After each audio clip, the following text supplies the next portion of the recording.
Howdy all. We had a very exciting and um, happening weekend in terms of the world of sports. Some I don't football. know. Did we? Did we? This is my New York Jets hat. Seriously. Okay. So Anyhow, what else happened? Russ Cohen, member of the Todd Bowles and Rex and Ryan Fitzpatrick fan club, I do see. Um, yeah, well, we'll just touch briefly on this because I know everybody's here to talk and watch about hockey. But um, the Bills, and I see this is the thing. Everybody is euphoric in Buffalo right now because, oh my God, we beat the Pats. You beat the Pats without Brady. Right. That's not. And there's also these Rex Ryan quotes now that lead you to believe that they may have done a little snooping before the game. And if they did, he needs to answer for those quotes. He does. If nothing else, Roger Goodell needs to be fair here. And for the same, if Bill Belichick came out with these remarks, the next day there'd be a tribunal. They need to actually call Rex Ryan into New York now and have him answer for these quotes. Apparently Rex said he was just joshing. I know, but you can't put that out there like that. I know. This is the problem with Rex Ryan. Yes, he's a buffoon. And the thing Yeah. was, in the post-game press conference, it was like, oh, we're going to move on from this game and move forward. He basically like pretended he was Belichick and used some of the phraseology that Yeah. Belichick uses. I mean, just be gracious in victory and He move can't on. do it. He doesn't know how to do it. No, and I mean, let's just say this, fans about, and the thing is, people may not believe this because I attacked this team mercilessly. I'm a lifelong Bills fan, but I've got scar tissue because this organization has been so stupid for the last 20 years. Hiring coaches who don't belong, spending millions of dollars on quarterbacks like Ryan Fitzpatrick who stink. They drafted E.J. Manuel in the first round, throwing away a first-round pick. I actually don't think Tyrod Taylor is a bad quarterback, but they lose Sammy Watkins probably for the year. They go out and they beat New England in New England without Tom Brady, and Rex Ryan is talking trash. Just shut up. I know. He just doesn't know how to do it. It's ridiculous in that regard. Although I think the world enjoyed seeing Bill Belichick throw his Microsoft Surface. That was a good commercial for Microsoft Surface. It didn't. Well, if it didn't break, yeah, it's a great commercial for them. It shows. It It didn't just shows. break, but he did. He gave it a nice toss, man. Yeah, well, and apparently there was some pregame shenanigans. I mean, I guess the quarterback from New England was like standing like near where the Bills defensive backfield was going through their drills and Hmm. sort of like trying to get an indication, and the Bills defensive backs went at him, and there was a pregame scrum. It's basically like the football equivalent of a, Yeah, of a fight in the pregame skate. yeah. I mean, it's no more than that. As far as baseball, I just did my show, The Game. People could check it out. It's up on Blog Talk Radio. But I did pick the Mets and the Orioles. I didn't pick the Mets because I am a Met fan. I picked the Mets because everybody said last year they couldn't beat the Cubs. They did. They had a lot of home runs at home. And even though Baumgartner's not a guy that's going to give up a lot, if they get two or three with their defense and pitching, that's a lot for them to get. And so I like their chances. I like the Orioles' chances too because the whole world's going to pick the Blue Jays. But the Orioles, all they do is throw strikes, play defense, and get timely hitting. So we'll see. Well, complete difference of the two wild card matchups. First of all, I have to slam the Detroit Tigers. How can you go to Atlanta against the worst team in Major League Baseball, either them or the Minnesota Twins, and give up two games to the Atlanta Braves when your playoff fate? I mean, it could have been a three-way And tie. Verlander pitched like a one-run game, and they couldn't score 2 runs against Atlanta. Wow. I mean, And they still would have had to play today. We do have to point that out. But yeah, still, they would have had to play Cleveland, but Cleveland would have probably pitched a Triple-A pitcher because they're lining up their rotation for the playoffs that start yeah. later this week. So I don't think they would. Not to say that they would have laid down, but I don't think they would have wasted. They have very few quality starters as it is because of injury, so they wouldn't have taken pitched somebody out of rotation just to beat Detroit. Yeah. But yeah, we have Baltimore, Toronto, and we have the Mets in San Francisco at Citi Field. And the funny thing is, completely two different scenarios here with these two wild card games. You got, sorry about that, my phone's ringing. We got two completely different scenarios with these wild card games. With San Francisco and New York, you got ace versus ace, Syndergaard versus Madison Bumgarner. And that's going to be, I mean, and it could be, there could be offense in that game, but it probably is going to be a very tight game. I think it'll be a tight game. I think that Syndergaard has learned how to pitch, like throw more strikes and not try and be too perfect. He had a little trouble earlier this year. He throws the hardest in the league. San Fran does not have the best lineup. They do have some dangerous hitters, but they don't have the best lineup. They just have to get to Bumgarner a little bit. I know the Mets are lefty heavy. They're going to probably do something about that, and I like their chances. We'll see what happens. Hey, they have to fly across the country. They'll have some break before the game, but they still have to, it's a little bit harder for them. So what is it, Wednesday or Tuesday? It's Wednesday. If it were Tuesday, it would be a lot harder, but Wednesday, it's just a little harder. That's all. Yeah, I think that the cross-country thing, the edge is sort of taken off of that by the extra day, so I don't think that's going to be really a distinct advantage. No, I agree. But the other one, Baltimore and Toronto, the two teams don't even know who the starters are going to be. According to Toronto radio this morning, it could be Francisco Liriano, who they got from Pittsburgh. It could be Marcus Stroman. Apparently, Liriano's in the mix because he's pitched well for the Blue Jays since they got him from Pittsburgh, and Baltimore is terrible against left-handed pitching.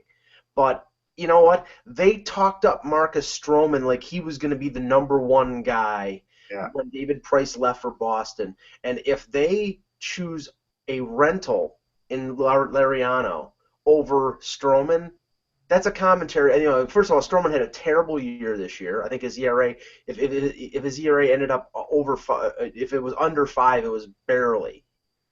So he did not have a good year. He did not take the mantle of David Price as the number one starter. Jay Happ actually did that, and he's been inconsistent. So I wouldn't blame their manager to go to Liriano, but I think it would wound Stroman if they didn't go with him in that game. I would say the one edge that Baltimore has is that Sanchez won yesterday. That's a huge edge. Yeah. And Estrada has been up and down, and I mean I'm not sure if that game's Tuesday or Wednesday. Tuesday. It's Tuesday, okay, and that takes Happ out of it. I don't think they would. Yep. Be saving Happ. That's why I like Baltimore's chances. Really, Toronto can't throw their two best pitchers. That's what the end of the day. And if you get to the bullpen, I mean, Toronto lost one of their better eighth inning, lost one of their depth guys in Joaquin Benoit. Their bullpen is not good, and Baltimore's actually is. The problem with Baltimore is they don't know who the starter is going to be. There's some speculation it might be Ubaldo Jimenez, and I'm like, oh, goodness. And so, it's going to be interesting. So we're going to have baseball to look at. We're going to have football, and hockey's ramping up. We're going to get to ramping up. I was at 2 preseason games this weekend, and I will talk about that before we get into our team previews. We're going to talk about the Buffalo Sabres, who I saw on Friday night lose 8-1, which is, I'm sure the Maple Leafs would have loved to have saved some of those 8 goals for regular season games in Buffalo, because they never score here when it really counts, and the New York Rangers. But let's get started. Hello, Hockey World. Today is Monday, October 3rd, 2016. I'm Russ Cohen from Sportsology. And I'm Michael Agello, and this is the Hockeybuzzcast here on HockeyBuzz.com. Jillian, Russ, and I will be back tomorrow with more team previews. I think we're going to talk about the Flyers, the Pittsburgh Penguins, and the Washington Capitals tomorrow. But we'll talk about some of the news on the weekend to start. Now, this isn't a big thing, but it was notable because on the heels of Kyle Quincy signing a 1-year deal with New Jersey and Dennis Seidenberg catching on with the Islanders, Ehrhoff's name had Christian Ehrhoff, former Sabre, former Penguin, former San Jose, Vancouver. His name was coming up because he played for Team Europe. He didn't play badly. He could maybe fit in as a 5 or 6. And the Boston Bruins were the team that bit and brought him in on a PTO. Now, Russ, I'm a little puzzled because I know that Torrey Krug is, he did not start the season, Yeah, he's and not starting the season. yeah, and there's, there definitely is some weakness there with the Bruins, but they do have young players that I thought they would be willing to give a chance to fill the gap, but apparently they're opting on the side of caution and a veteran player. Or they're bringing them in to push the young players. You don't know.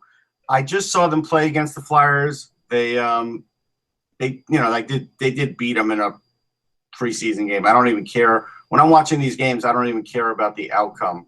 But what I did see was a pretty mediocre defense, even in that game. I thought O'Gara played okay, but he also had a bad penalty too. So I think this is just to sort of push the young guys. I think O'Gara does have some sort of chance of making the team, and maybe a Grizzly, but we'll see. I mean, they don't have a great defense. It's possible he can make it. Right now, with defense in the NHL, it's sort of like running backs in the NFL and pitching in Major League Baseball, where guys continually hang on, make comebacks, hang on, because it's an important position. Like running backs, you could say, has been sort of deregulated in the NHL, and it's not as important, but you still have to have somebody run the ball or it doesn't work. And so sometimes these older guys can come in and still get a job at a part-time basis.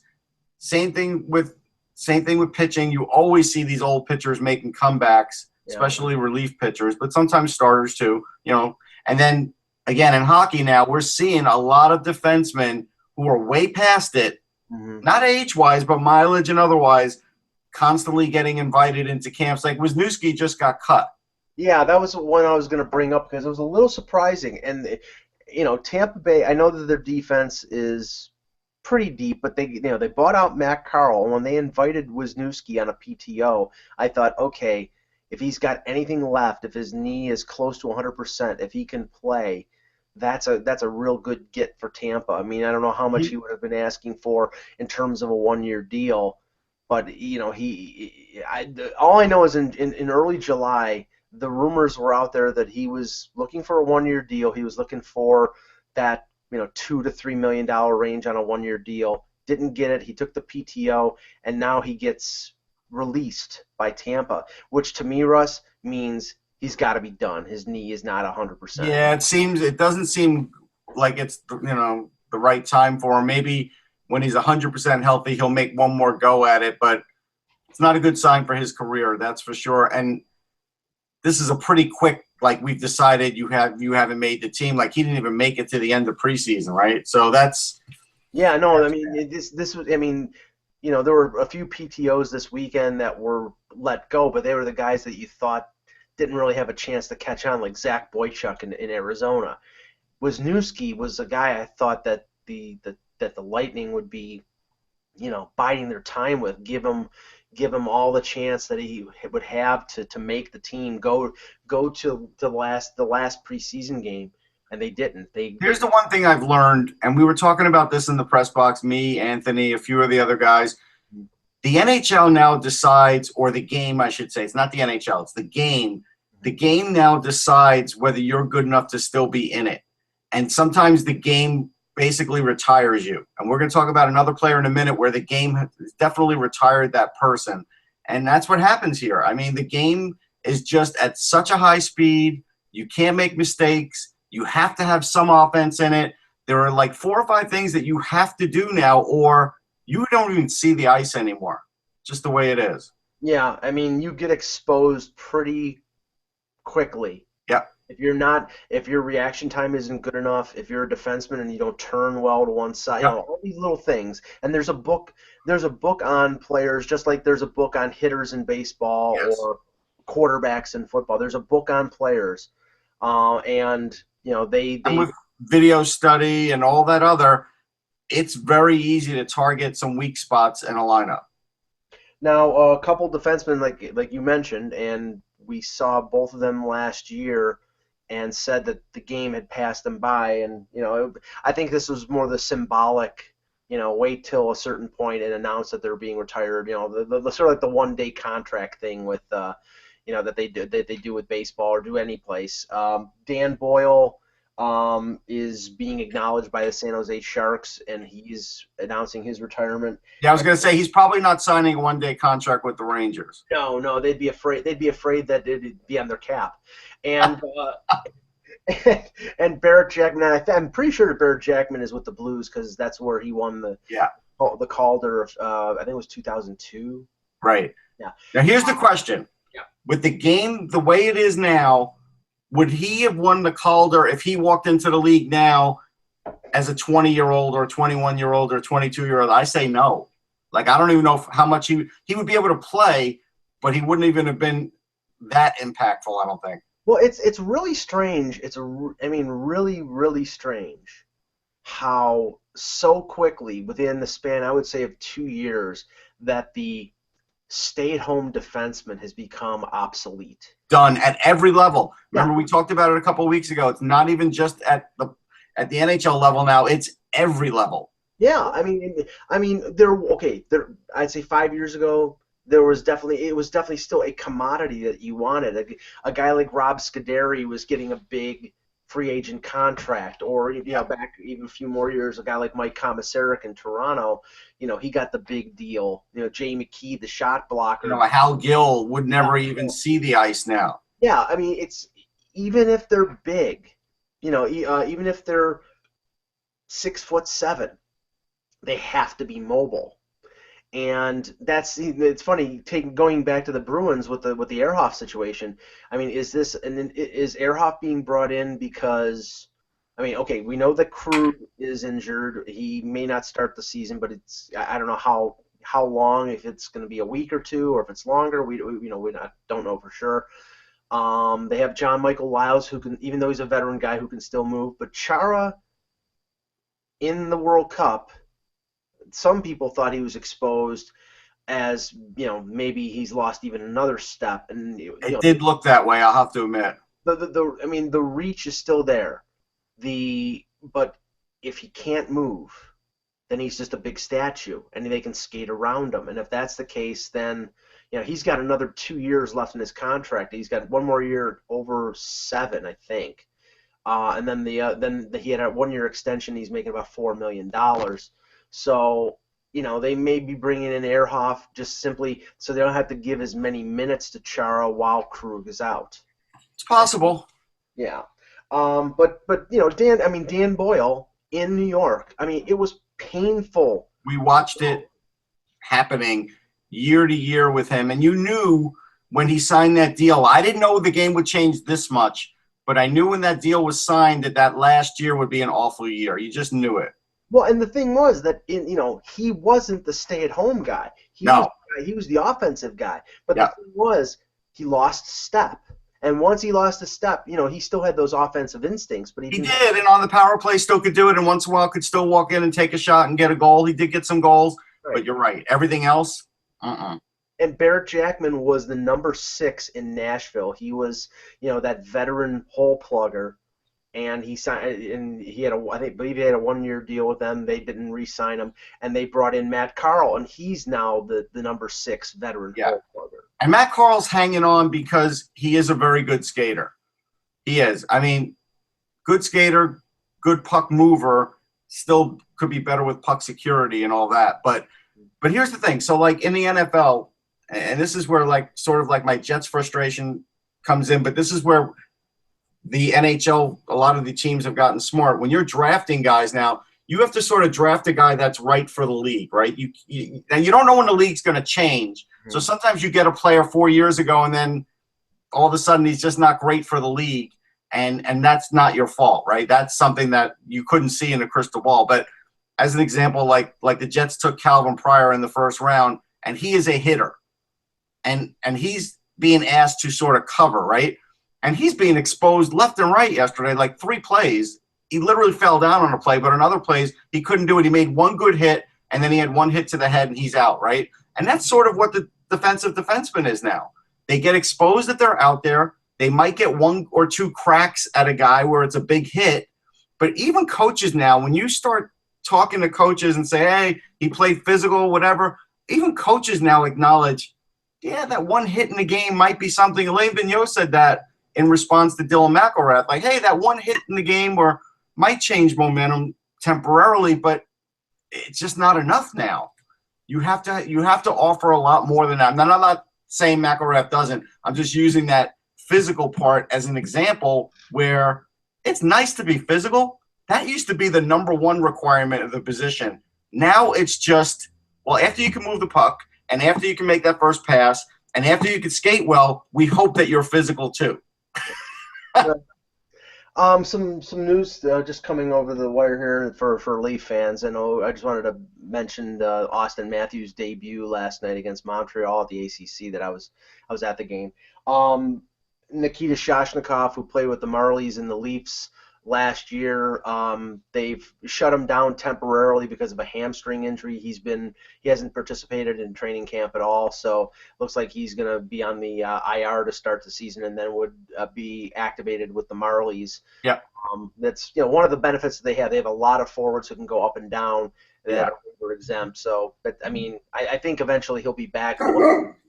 With Shoshnikov is durability. He's a guy who does not shy away from going into corners and working the puck and working along the boards, but he's not a big guy, so he takes a lot of abuse. So right. The other interesting bit of news is Frederik Andersen, who's been out since before the World Cup. He got injured in a Olympic qualifying tournament. He participated in practice today and will start for the Leafs against Ottawa in their exhibition game in Saskatoon tomorrow. So the Leaf fans will get a first look at Frederik Andersen. Going to the game last night. Why are they playing in Saskatoon? Where are they playing? Well, the funny thing is they're only playing one game. They only played one game at the ACC, and that was last night. They played in Halifax. They played in St. Catharines. They're playing a game at what used to be Copps Coliseum in Hamilton. Okay. Saskatoon. So they're doing the tour of Canada. Maybe it has something to do with the centennial celebration. I know, and I believe Mike Babcock is from Saskatoon. So yes, he is. I believe that might have something to do with it as well. Okay. But last night was the debut on Air Canada Center ice of Austin Matthews. Did not score a point, was +2 in the game, but there were a few oohs and ahs, Russ, and Leaf fans are excited. I mean, there was only 10,000 people in the building, which I was a little surprised with, but it was a Sunday night. People have to get to Bay Street in the morning, Yeah, well, yeah, true, but he played very well. There's a video snippet out there that I'm going to put in my blog where he goes around Sergachev, the really good defenseman from Windsor, goes around him like he's standing still. He did a couple. He's going to do that to a lot of good defensemen. Yeah, and so I mean, and the one thing I picked up on, and I don't mean to harp on this, but that evaluation of Austin Matthews on ESPN earlier in the summer that rated him below Patrick Laine based on his ability to win battles along the boards and his defensive instinct. We attacked that. You and I did. Yes, and last night, I mean, if anybody watched that game, anytime a defenseman went into took the puck and pinched, Matthews was back. This is a 19-year-old kid. He was back every single time. Now, he wasn't perfect, right? But his instincts were good, and I just think that sort of was off base. I think Laine will score more goals this year, but I think in terms of being a two-way player, I think Matthews is going to be the better of the two as a two-way player. Mitch Marner played well, and Nikita Zaitsev scored in his first game as well. We'll talk about the Leafs later in the week doing their preview. The euphoria is already starting in Toronto. Well, this team might be able to make the playoffs. I'm like, oh, geez. Slow your roll. Please. I mean, don't get me wrong. I think Leaf fans, after 2 years of this team being dreadful and boring and unexciting, they have a reason to be excited now. Well, at least there's no Corey Crosses in the lineup. I mean, but here's the thing. I look at it this way. With Matthews, like I was asked on Sirius XM today, and people can go to Audio Boom if they want and for Sportsology and see the interview, read it, listen to it. Thank you. But the point is, I don't think Matthews is like awestruck with Toronto. I don't think he is going to be bothered by the media. I don't think he's going to be in a deer in the headlights if he makes a mistake. This kid is very deadpan and focused about his career, and he has dealt with a lot of media before, and I don't think any of this is going to matter to him, and that's why I think he's a great pick for this team because it's not going to affect him. Now, Zaitsev, I've seen what happens to Russian defensemen when the season starts and the communication and the difference in play, and there's going to be some hiccups for him. You guarantee it. Well, there will be, but the one benefit was he played in that building for 2 weeks with Team Russia. Right. He speaks English fluently. Yes. So he got a 2-week preview at playing on the North American ice surface, and the communication is better there than somebody who just came over from the KHL and can say yes and no. So, I mean, I think that does that mean he's going to jump in and be an NHL All-Star? Of course not, but it does mean that the settling in that normally happens with a Russian player, it's not going to happen, or it's not going to be as dramatic as it normally is. So, and he looked really good last night. He played. They used him as they were playing a 1-3-1 power play with one defenseman, and Zaitsev was the defenseman. So he looked completely at home, and he scored a goal in his first game. I think what will be interesting with this guy is he's an RFA after 1 year, and if he puts up good numbers, he's going to expect to get paid, or he'll threaten to. Or he'll go back. Yeah. Yeah, he'll threaten to go back to the KHL, and the Leafs will have a lot of money available, so they can do that. But one thing about Johnny Gaudreau, then we'll get into our team previews. The report came out over the weekend that Gaudreau was not, as opposed to what Jacob Trouba did, is not requesting a trade from Calgary. But in this article that was on, I believe, NHL.com, it indicated that, or no, it was on Sportsnet, excuse me. It indicated that his agent had not been contacted by the Flames since early September. So right now, Russ, there's sort of a Mexican standoff or a stare down going on here right now. Yeah. And I just think, I'm surprised about the contact. I mean, maybe during the World Cup I sort of get it, but like right after the World Cup ended, you would think they would have swooped in. So now it does lead me to believe that he's going to get a bridge deal, just because I don't think he's going to hold out for the season. And I think push comes to shove, he's going to get a bridge deal, and they're going to say, he'll probably say, I'll negotiate during the year up to this point and then probably shut it down for the year. That's what I think is going to happen. Yeah, I mean, that would to me, that would be surrender. I mean, it depends on how. I mean, right now it seems that he doesn't really have leverage if you think about it. No. You could say he does because he's a 75-point scorer and he's a great this and that, but the team holds all the cards. Yeah, I mean, his leverage is just denying the Flames his services. I mean, there's no possibility of an offer sheet because he only played 2 full years, and he clearly, from the statements that he made, he wants to stay in Calgary. So he's trying to keep it on, on an even keel and keep things, on a good level. But it does prove the point that he doesn't want out of Calgary. Like, it sounds like if they offered him an 8-year deal, he'd take it.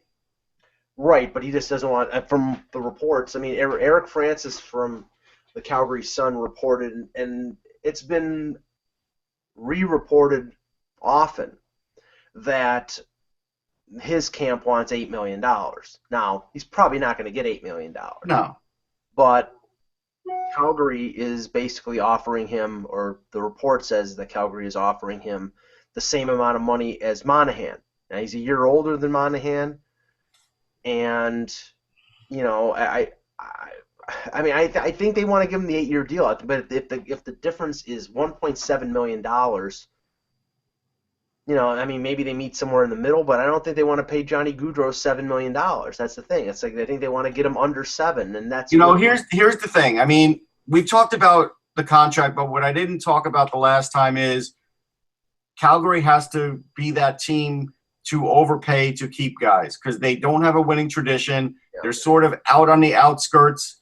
They might be in a very good hockey city, but at the end of the day, you're not that marketable if you're in Calgary. Sean Monahan does not get marketed to the NHL very well. A lot of people probably don't even know who Sean Monahan is. He's getting paid well, so he's okay with that.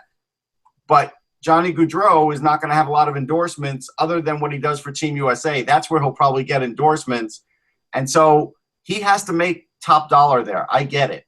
And that's where Calgary is going to have to realize, listen, we're not an upper echelon team yet. We have a lot of pieces, but until we prove it, we've got to get guys to get other guys.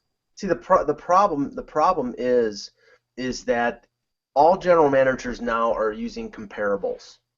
Yeah. And when Nathan MacKinnon signs for 6.3, and I think we can say that Nathan MacKinnon is at least the equal and maybe better than Johnny Gaudreau, because I think he's better, because I think while they're both really good players, I think now this physical edge that we see that MacKinnon has with the strength puts him ahead of Gaudreau, and he's a little bigger too. We have to always say that. It's just the way it is. Mm-hmm. And he's also a center. Right. Gaudreau is not a center. And Monahan maybe he's equal as a player, but he's a big center, and that's where these teams and these players are slotted in, and Gaudreau goes and asks for 8, and they say, well, we're paying six centers and players who are better 6.3. So giving you 6.3, to their minds that's right. That's where it belongs. Yeah. So I mean that's what's going on as well with the defensemen right now. I mean Ristolainen and the Sabres. I know that Ristolainen is practicing with them, but he's not playing. He's not playing. He still hasn't signed the deal, and his camp apparently is looking for something closer to Aaron Ekblad than they are to Seth Jones and Morgan Riley. So you got Lindholm, you got Trouba. We talked about that ad nauseum, and we got Ristolainen, and they're all looking for money over $6 million, and these teams want to pay them what Riley and what Seth Jones got, and those are, I mean, especially Riley. I mean, that's a sweetheart deal for Toronto, and Lou Lamoriello. I'm sure that some agents are not too happy at Lou Lamoriello for setting the marketplace with Morgan Riley. That's what Lou does. I mean, Lou gets good value. Lou knows what to do. He's good at his job. He knows how to do that. And Calgary now has, Brad Treliving has his work cut out. This is the biggest challenge he's had, I think, since he's been the GM. If you think about it. Yeah, and I mean, right now, I mean, I think the GM that has the most challenge is Kevin Cheveldayoff in Winnipeg. I mean, sure, but I think just for his perspective, it's a huge challenge. I mean, think about it this way: Calgary is also that team that's been drafting great, and now these guys are coming due to get paid. Mm-hmm. This is what happens. They've got 2 really good goalies in the system. They have John Gillies and Mason McDonald. At some point, they're going to have to get paid like Tampa. This is what I always talked about. If you're not trading these assets and you're letting them sort of mature or like an IRA come to term, well then, you've got to live up to the bargain of it. And this is the tough part of the game now with the salary cap. Yeah. And with the salary cap not being that high. All right, let's start our team previews. First one, we'll go with the team that I watched on Friday, the Buffalo Sabres. Last year was their first year under Dan Bylsma. They go 35, 36, 4, and 7, 81 points. They ended up with the 8th pick in the draft and took William Nylander's little brother Alex. Who's taller. Who's a very good young player and probably will get some good seasoning in the American Hockey League. Yep. The Sabres added Kyle Oposo in free agency and made a trade for Dmitry Kulikov. And it's funny because we were talking about defense and about teams who are thin on defense. It always seems that whatever area of a team that is weak, there's always injuries to that area that make that area weaker. And that may have happened on Friday because Dmitry Kulikov got hit into the boards in the third period. Colin Greening of the Leafs hit him, and at the Toronto bench where the door was opening. Yeah, that's dangerous, man. And he was in a lot of pain on the ice for a while and got taken to the locker room and did not return. I haven't heard an update on his status, but if he's out a significant period, and this is a guy they brought in, they traded Mark Pysyk to Florida to bring in Kulikov. Kulikov's in the last year of his contract, and I'm thinking they brought him in. He's going to be playing for his next deal, and they were expecting him to step up and be either a top pairing or a top 4 guy. And if he's out for a significant period of time, that's going to really hurt the Sabres. But let's just go through the Sabres here in terms of. And defense is the bugaboo. Yes. I mean, defense is the area, and the thing is, it's compounded by the problem, as we just mentioned. Yeah. Ristolainen is right now holding out. He's trying to keep things on a friendly level with the Sabres. Like I said, he's practicing with the team. And with Kulikov hurt, you now have to have Zach Bogosian running the power play. Yeah, or Cody Franzen, one or the other. It'll be Franzen or Bogosian or both, right? They'll both maybe be on the power play. But the idea is Kulikov was brought in as a power play guy and a defenseman, and Ristolainen too. And that's if they don't have those guys to start the season, that's going to hurt them. Yeah, and it also means that a journeyman like Justin Falk, not the Carolina Justin Falk. No, the one who played for the Rangers and Jackets. And right. That Justin Falk will be in their top 6, and they'll probably have to be, somebody from Rochester, it could, or maybe they keep Brendan Gooley, their second round pick from. Yeah. He's got some promise, but he hasn't stood out as much as he did the last year before he got put to sleep by Dion Phaneuf in a game in Buffalo. Yeah, they've got an issue. So there's an issue on defense. Yeah, there's an issue on defense, and there's a little bit of an issue in goal. I mean, yes. That's not reflective of the game on Friday because they played Jason Kasdorf and a goalie named John Muse, who I'd never heard of before. And is he from the band Muse? No. Well, no. Honestly, Russ, when they announced his name, I swore that they said John Hughes. So when I think it was Kasperi Kapanen scored early in the second period, so you thought he would have like a Breakfast Club mask? Somebody corrected me on Twitter and said it was Muse, and I said sorry, I watched the Breakfast Club the night before, so Hughes was on my brain. But okay, so I mean it's going to be Robin Lehner, and the backup is probably going to be Anders Nilsson because they'll let Linus Ullmark play in Rochester and play all the time. Nilsson's a capable backup, but I think that they're depending on Lehner to carry the bulk, play 55 to 60 to reach his potential. And that's the thing. He's never been able to stay healthy. Yep. And I know that the reports are that he's come into camp in much better shape, that he lost 30 pounds. He was working, doing MMA during the summer, and he's in much better shape. But if the Sabres have any kind of legitimate chance of contending for a playoff spot, they're going to need Lehner to. And Lehner played well at times last year when he was healthy, but he got hurt in the first game. He was out for easily 3 months. And Chad Johnson and Ullmark had to pick up the pieces. And then he came back and he played well, and then he got hurt at the end of the season. So they need him to stay healthy. They do, and, this is a big chance for Lehner here. He's really got to come through. I have faith in him, and I think he can come through. I am also going to feel bad, though, if he's starting off the year and the defense is like half of what it should be.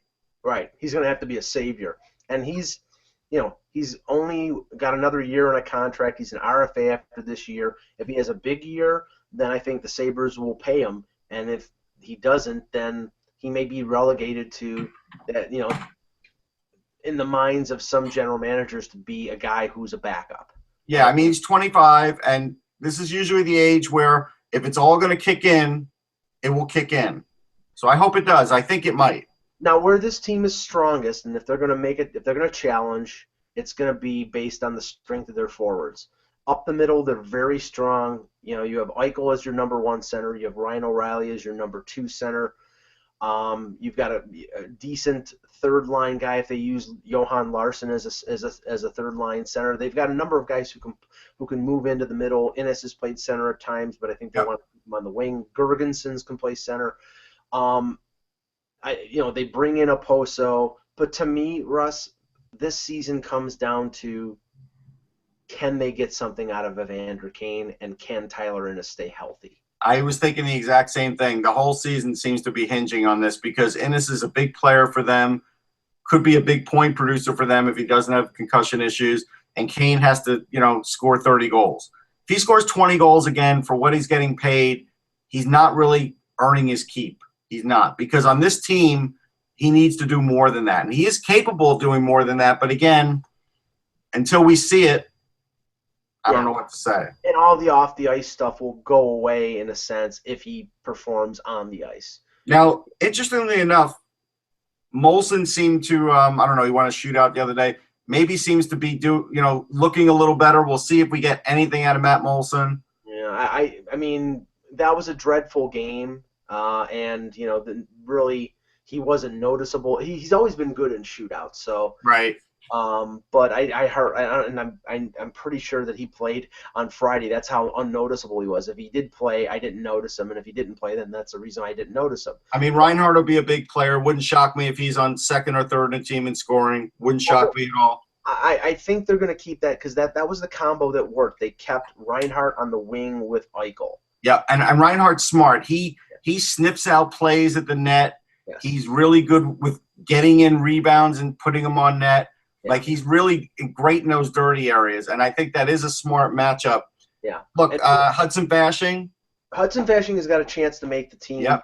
I think that what they're going to do is you're going to have that number one line, and it's probably going to be Kane with Eichel and Reinhart. And then your number two line is probably O'Reilly with a Pozo, and maybe a Ninnis, maybe a Gergensons. I'm not sure where that who fits in on that second line. They've got some guys, a guy like a Marcus Foligno has got size, but I don't know if he's got the scoring ability to play top six. Well, Gergenson's going to have to probably be the second line guy. Yeah, and then you've got decent role player. I mean, Gianta's a veteran guy. You've got Larson and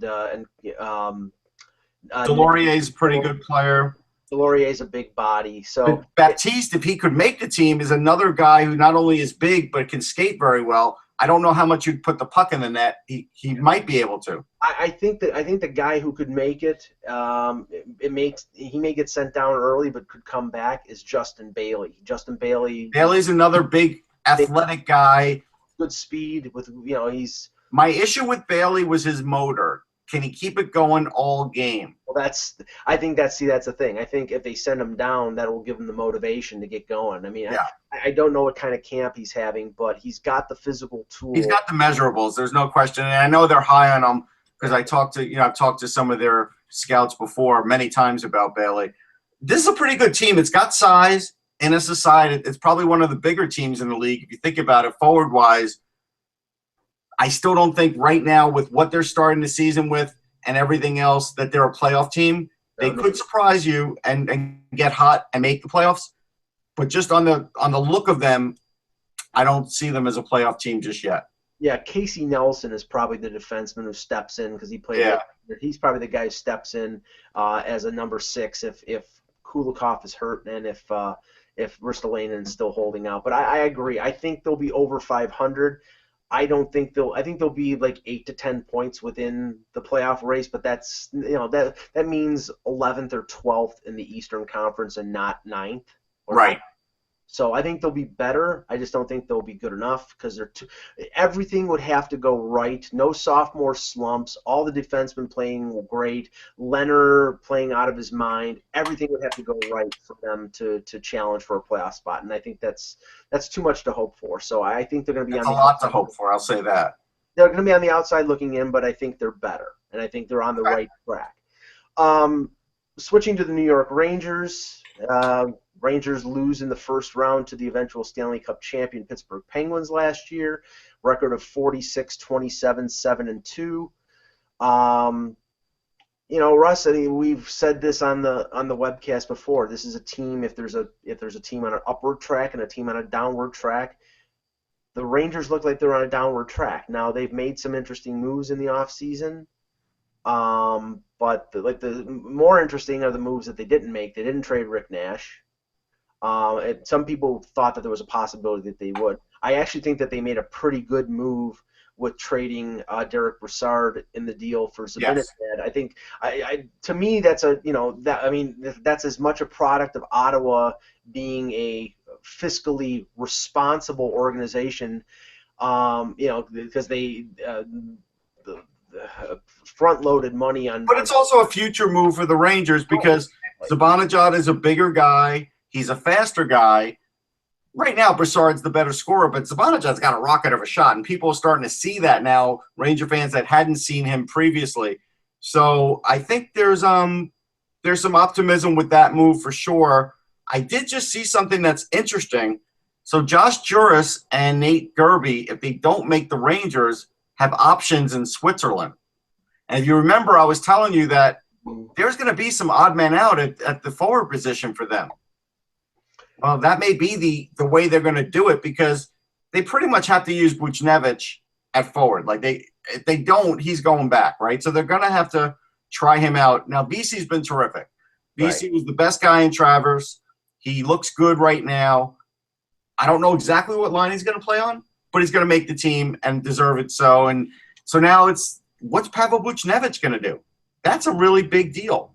Well, the question is, I mean, there are some players who were signed from the KHL that had that return clause, that if they didn't make the NHL, they could go back to the KHL, that they didn't want to go to the American Hockey League. So does he have that clause in his contract, and does that mean that he gets to go back to Russia if he doesn't make the Rangers? I mean, if that's the case, then that may give him a leg up on somebody like Nathan Gerby. I think so. I think he can go back.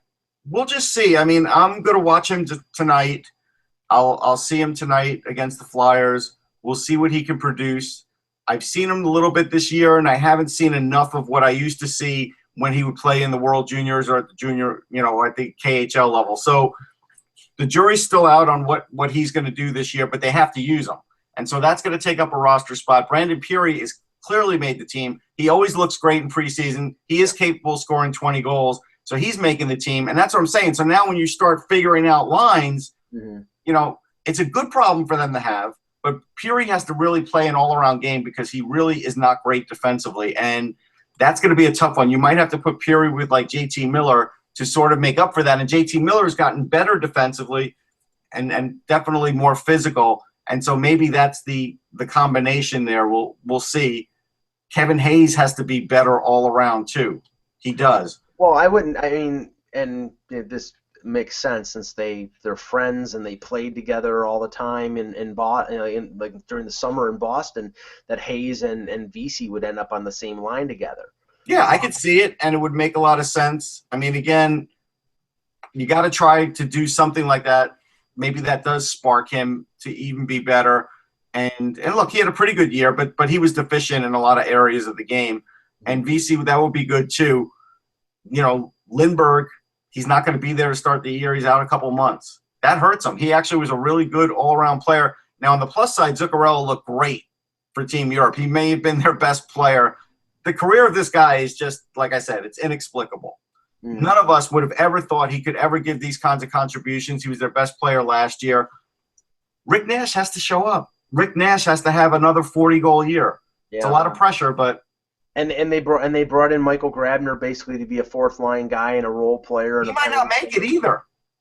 Yeah, well, I mean, you see, that's the thing. I mean, you can't. I don't think you can play Peary on a fourth line because fourth line is mostly energy forward and defense. You can't put a guy who's a no defense guy on a fourth line.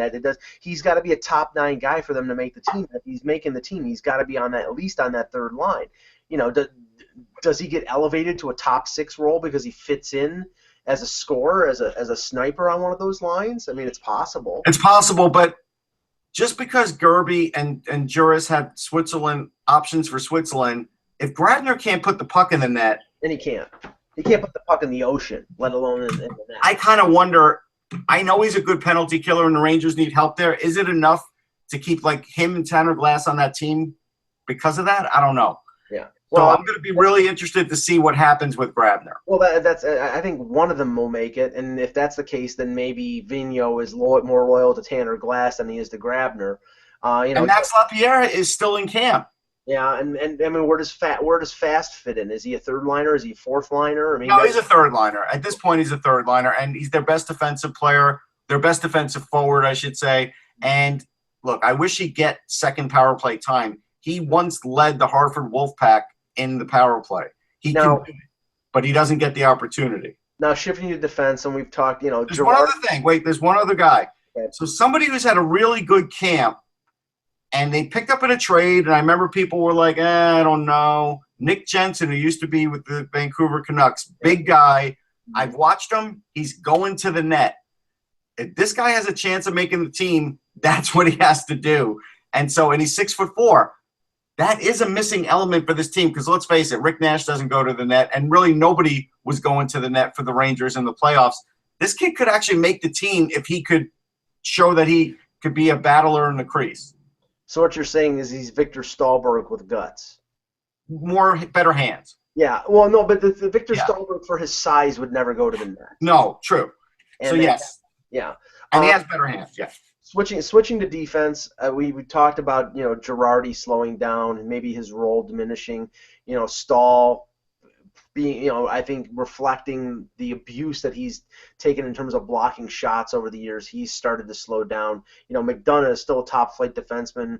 Kevin Klein could be one of the most underpaid players in the NHL. Very unheralded. Like, he could score goals. He's proved it.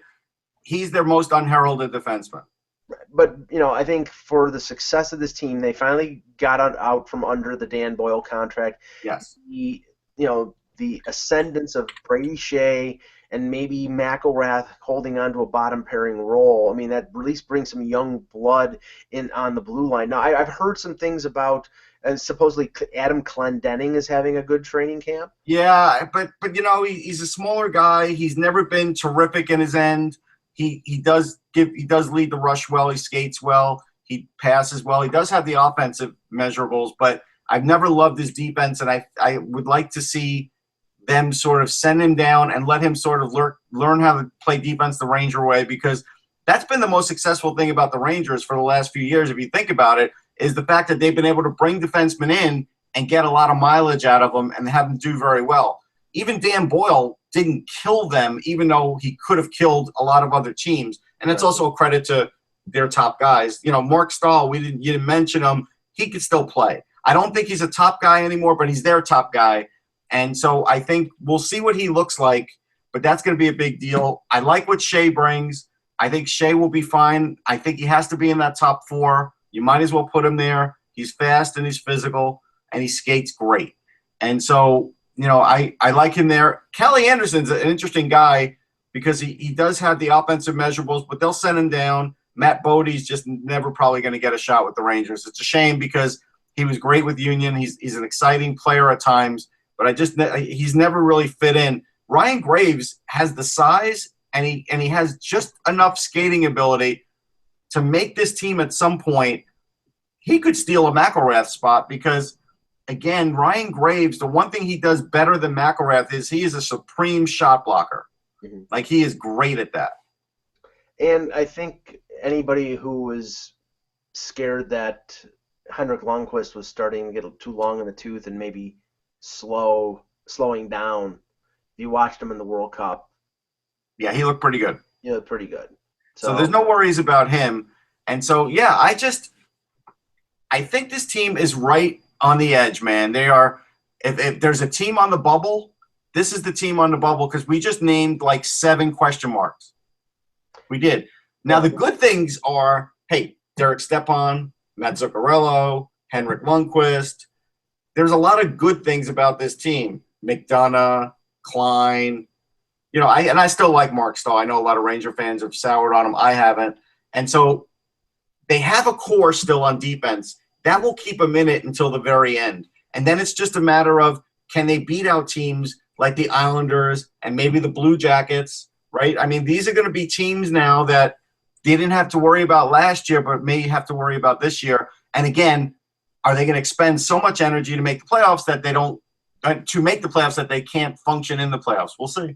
I mean, they're fighting for one position in the top 3 because I think Washington and Pittsburgh probably have 2 of the spots locked unless there's some dramatic injury of Ovechkin or Crosby or something like that. And I think the Islanders have to now challenge the Rangers for that 3rd spot or one of those crossover playoff spots. So you have the Islanders. Yeah, I mean, it could be very likely that both wild cards come out of the Metro.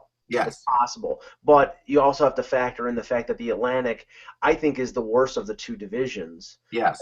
If there's one team that has some success, they'll be feeding off of the Buffaloes and the Ottawas and the Torontos, and their record might be better than teams that have to face Philadelphia and the Islanders all the time. It's coming down to the wire. I'm going to say the Rangers will make it, and I'm going to give the credit to Jimmy Vesey because I think that's sort of – no, I think like because, look, Duclair, he would have been playing as a Ranger. He's not. And I think because there's not that really good offensive talent, Kevin Hayes, same thing. They didn't draft him, but they signed him. If they didn't have these two signings, they definitely would be a team on the downturn right now because even offensively. But this might keep them going. Yeah, they found a way to add, arguably first round caliber talent without using a pick. They just Correct. the attraction of New York City, the attraction of a team that's been successful the last few years. Yep. They've been able to attract players in unorthodox ways, and people don't remember Zuccarello was a undrafted European free agent, and they got him for absolutely nothing. I remember when he came over, there was only Me too. there was only one other team that supposedly had put in an inquiry on him, and it was Toronto. Yep. And he chose the Rangers, and he's just been a fantastic player. But I agree. I think they're going to be a playoff team, but I think they're going to end up being a wild card, maybe third place at the best in that division. Yeah. One other thing I think they need to change in the future is I believe they still only have one goalie coach, right? Yeah. They probably, like a lot of other teams, have a lower level goalie coach. Or did they just hire one? I forget if they just – Well, they just have a layer, right? No, they just have a layer listed. So they need to get somebody else in there too. They do. That's just my opinion. All right, well, good show, and we'll be back tomorrow. As we said, we'll preview the Philadelphia Flyers, the Washington Capitals, and the Pittsburgh Penguins tomorrow with Eck, and with Russ and I and Jillian Fisher. For Russ Cohen, I'm Michael Agello. Thanks for watching, and remember, without the buzz, just hockey. Thank you to Kaya.